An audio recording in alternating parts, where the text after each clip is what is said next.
What's up, folks? Casual Dad here with another Warhammer Combat Cards Warlord deck building guide. This time we're looking at the man himself, Ursarkar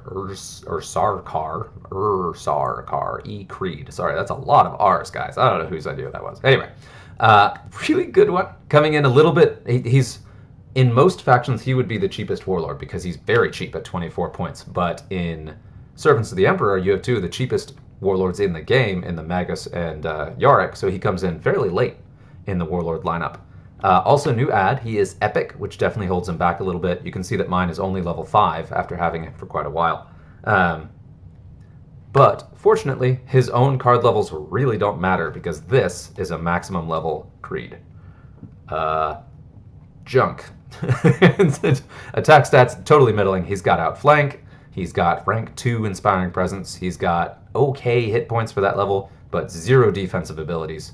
This is a guy you never, ever, ever want to put on the table, with the one saving grace being his ability, which can save him, but that's also why you bring Creed in a deck. Not for him, for his ability. Jizz, Master Strategist. At the end of each turn, if a friendly Servants of the Emperor card has been destroyed during that turn, return your remaining cards in play to your hand, up to a maximum of 2 times per card. So that allows all of your Servants of the Emperor cards in this deck to play up to 3 times. First deploy, bounce 1, bounce 2. Now that is where you get to be a tricky balance, though, because like most Servants Warlords, he relies on your friendly cards dying. So you need a certain mix of cards that will die and will die versus will survive. So let me actually take a look at this. So you want cards that really benefit from redeploying. So anything with precision shot, very strong. Anything with outflank is also very strong.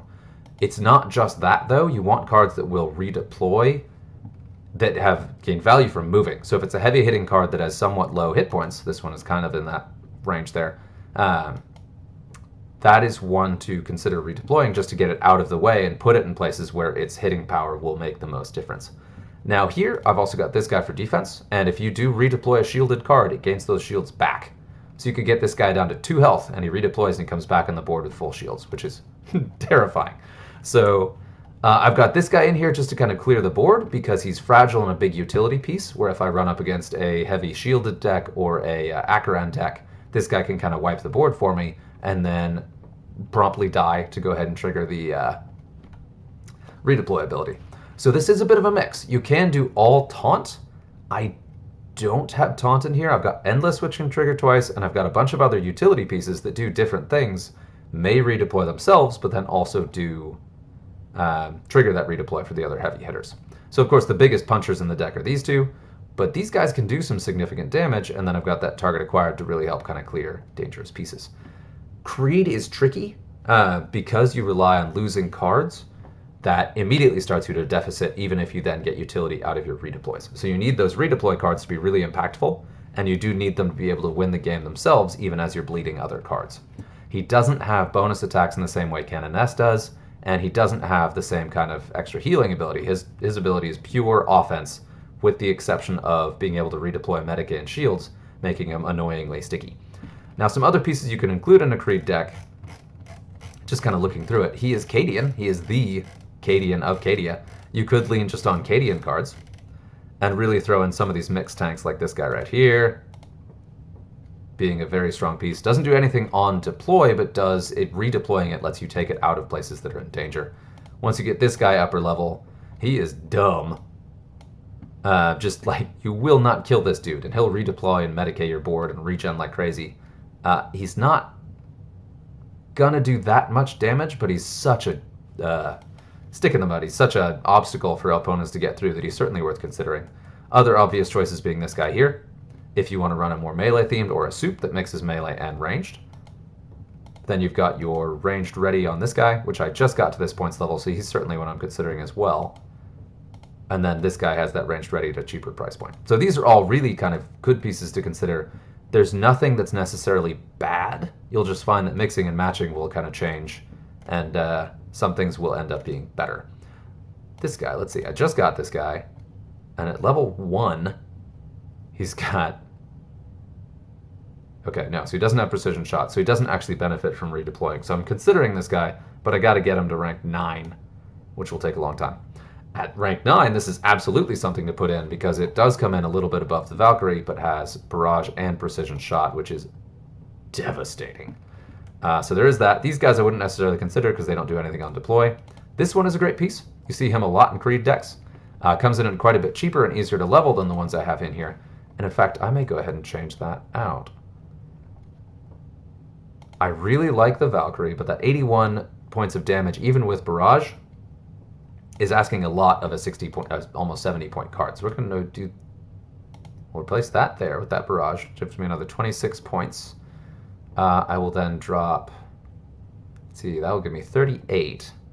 I don't really have enough to get to this guy.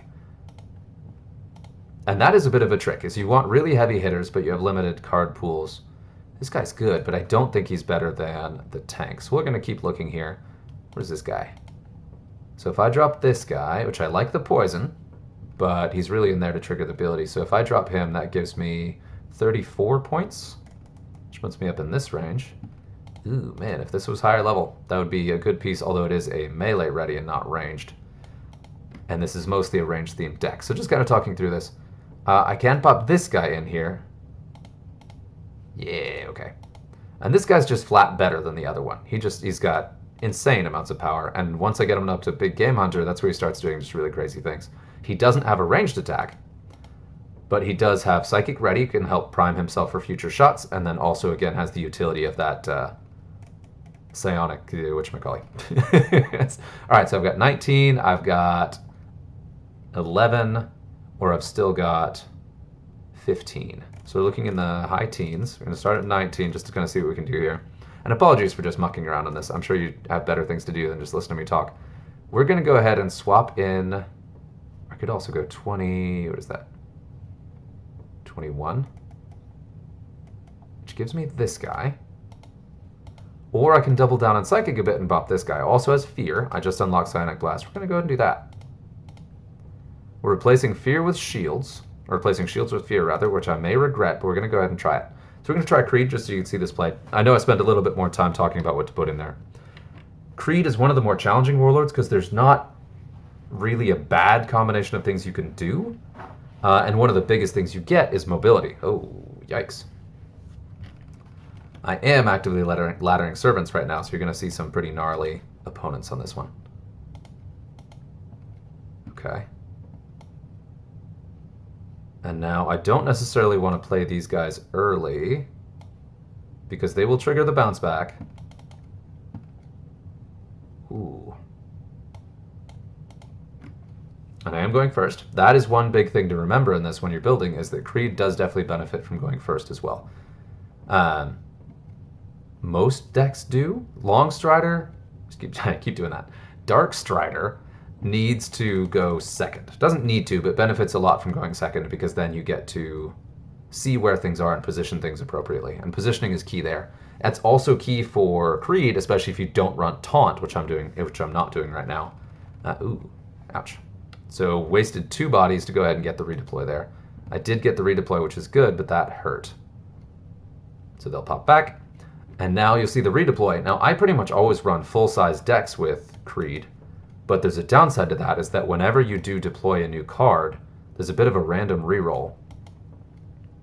Or whenever you draw your next card to deploy, there's a bit of a random reroll where I could have only been offered the chance to redeploy the cards that I just pulled back to my hand, which are not ones I wanted. I wanted my heavy hitters on the board. So you can kind of bury stuff in your own deck with Creed, which is a very challenging place to be. So you can be very luck dependent on your draws with Creed, which is something to consider. And you can always consider filling with your toughest cards, having your 2 endless in there, and just leaving as many slots as you can open so that you benefit for the most. Ooh. Uh-oh. So that you benefit for the most from his ability. Ouch. Ouch, ouch, ouch, ouch, ouch. So that you benefit the most from his ability, but also have the most consistent deck. Ooh, that is interesting. I think I will benefit a lot from actually taking out some of these cards.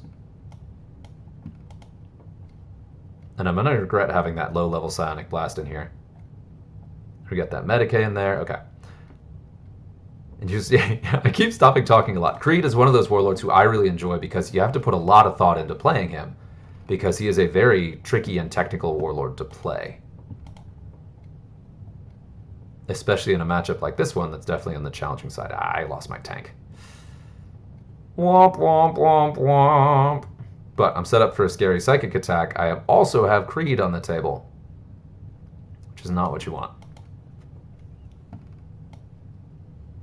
But like I said, if you do have Creed on the table, you want to go ahead and redeploy his butt. So I'm going to take out that Inspire, which is good, and then I'll have a primed up psychic attack, but then there's every chance that he'll just take me out in the following turn. I would love to have that big game hunter here. Yeah, this is a tough matchup. So that is a great note, that Logan is a really good counterbalance. If you have a lot of trouble fighting Creed, if you see him a lot in one of the bigger events, one of his biggest weaknesses is overflow damage. So both the Parasite of Mortrex and Creed and Darkstrider are very good counters to him because... So that will not be enough. I almost certainly lost this. Are really good counters because they can overflow damage onto those key cards. So instead of just triggering the bounce, they trigger the bounce and then also will... Yeah, he's got me. He's got me pretty comfortably. Smack. Yeah. So you'll take damage on the cards that are bouncing, so you don't just benefit from the bounce. So that was brutal. All right, so we'll play another one. Yeah, that was an excellent example to show. It's a tough matchup. A very hard-hitting melee deck that can hit adjacent cards.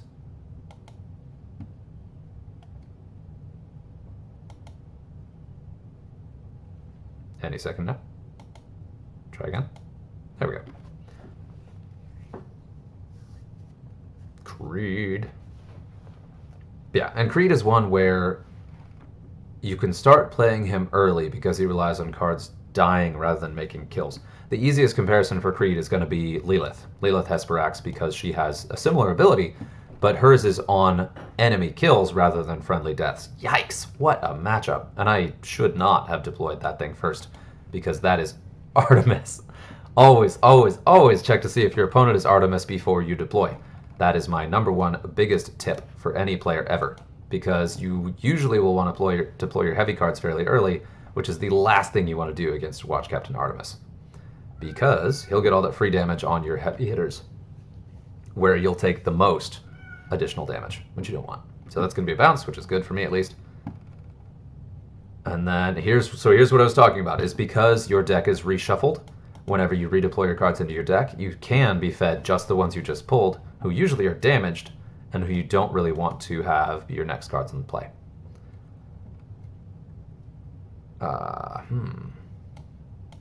But so he's only got 40 health left. Now there are a couple ways I could do this. I could either keep him on my deck at all costs and only play him later when he's fairly safe, or I can play him early and get some benefit out of him while I can, and then expect him to die and trigger the bounce for everyone else. And I opted for that route. Good news is my deck is rapidly thinning. Bad news is my deck is rapidly thinning. So we're going to go do this. See that poison coming in clutch here. Pop this guy down because he's still doing a decent job surviving. And then come on, tank. There we go.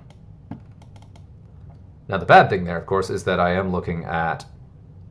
Oh, good. Okay. So my sniper should be able to take out the big game hunter in the middle, so I don't worry about losing my tank as much. Oh, no, not enough. That's okay. Ah!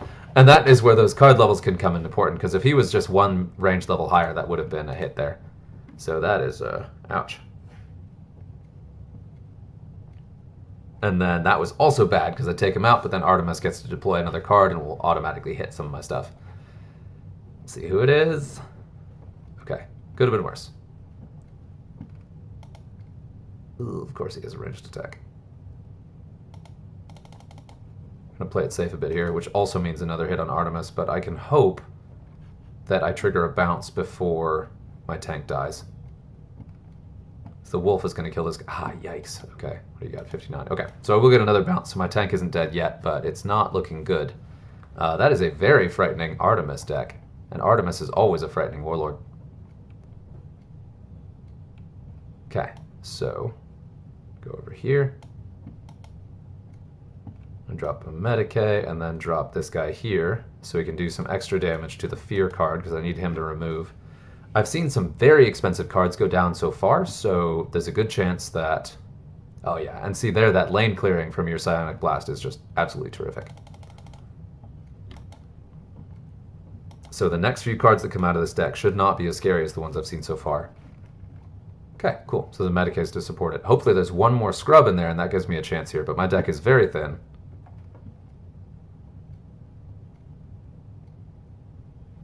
And I am concerned about my future prospects.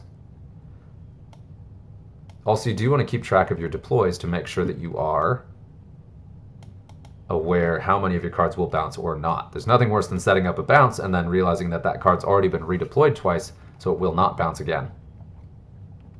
Which can happen. Okay, so Psionic Blast should be enough to actually finish that guy off next round, but it's still... Oh, no. So it is a Scrub, which is good. But I think my tank is officially redeployed enough. So it is going to be Creed up against that whole line. Yeah. Move the tank to where I'm not going to be taking any ranged attacks. And then go in here. So this shows off how powerful Creed is, but also shows off how tricky he can be to play and how challenging matches can be. And I'm kind of a early Terra right now. So we'll pull out Artemis and hope. Oh, that was no, that's not good. I'm gonna get wiped.